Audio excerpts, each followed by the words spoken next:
All right, so welcome to part two. Don't forget to like and subscribe. I just showed you guys on part one at the end, the Golden One Arena Center, where the Sacramento Kings play. And what a great season they had last season, because they were literally never in the playoffs since 2006.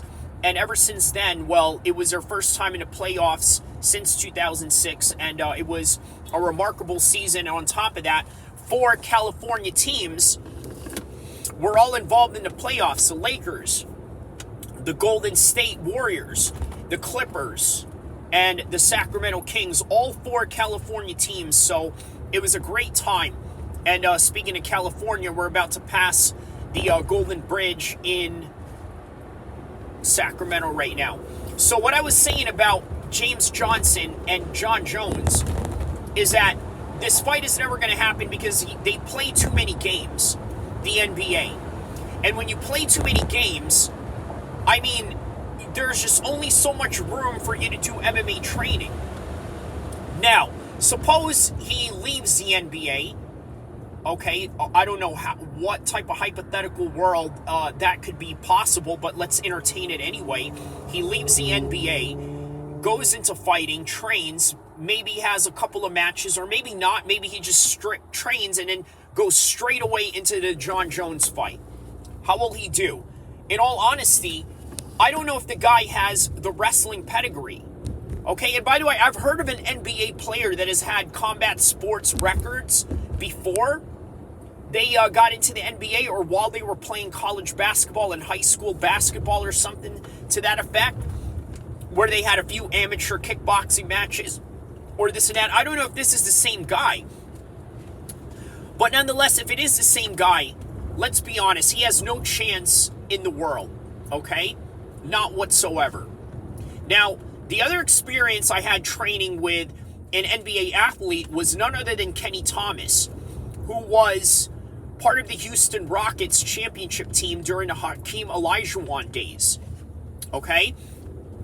I trained with him in the Team Alpha Male days when Team Alpha Male was in I Street instead of the place where they're at right now, which is near Sac State, right? So that was the original Team Alpha Male gym that I had trained with Kenny Thomas with. I noticed, man, he was pretty good. Obviously he was very tall. He's 6'11". He can use a lot of his height to deter a lot of opponents away and use distance, use range, and use all those things to his advantage that any combat sports athlete with a lean and tall mass frame will use, right? Well, we're talking about James Johnson. What is he, like 6'7" or something to that effect? I trained with a guy who was 6'6", 6'7", who used to play for Sacramento State, right? I got him into mixed martial arts training, jiu-jitsu, and this and that. And, let's just say that, he did pretty good, right? He did pretty good in a way where it was shocking because he was very athletic and he was able to use that. But not only use that in a way to neutralize a lot of guys that were more experienced than him. Okay? So, is it possible to do this against Jon Jones? The reality is no. Because what I'm trying to say is that it's not impossible for a high-level athlete, such as a basketball player, where there's a lot of requirements for, let's say, stamina. There's a lot of requirements for, let's say, being able to have coordination. And you look at the way that basketball players dribble the ball. They do the crossover. They put it right under their legs. And then they do these shuffles. They do these pump fakes. There's a lot of transferable skills in that particular asset that they can bring into mixed martial arts. And that's the reason why this guy that I mentioned to you, that I trained with, his name was Donald Thomas, right? His name was Abdullah afterwards when he converted to Islam. But nonetheless, it wasn't impossible for him to be very good at it. But for you to take on the best of all time, I think that right there is a serious milestone that he would have to really reconsider. Why? Because Jon Jones is just a different level of animal. And he's not the guy to go test yourself out with if you're a beginner. That's how I'm going to leave it at that.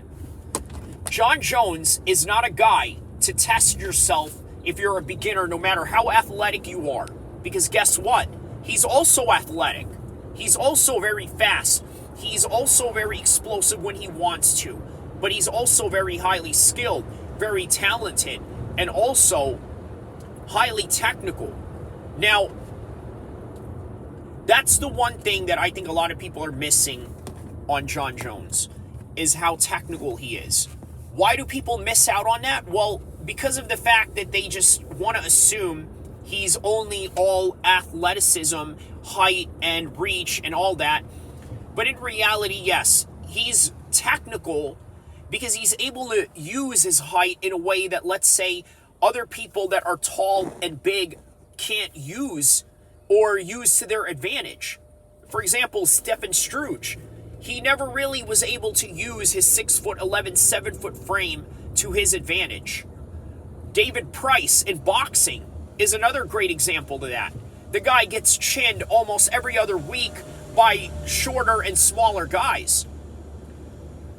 Who else that was very tall that really was not in use of that particular advantage? Let's see. There was Cyril Diabate, if you guys remember him. He was a great Muay Thai French kickboxer. But again, he was very limited in how he would compete in the world levels of MMA just because he was just very limited in how he was going to use his height, and that was just that. Okay, but nonetheless, one thing that you got to understand about Jon Jones is he is very technical. Okay, maybe he's not the most technical when he takes on guys that are the same size as him, that are the same height, and things of that nature. But the one thing that you got to understand about Jon Jones is that, once again, I've said this as I'm trying to end this video. And by the way, don't forget to like and subscribe. Jon Jones is not a guy that you want to test yourself with if you are an amateur, and especially if you are a novice. Because that's all that we're talking about here. And then on top of that, this is just pure entertainment and pure speculation. Nonetheless, enjoy the fights.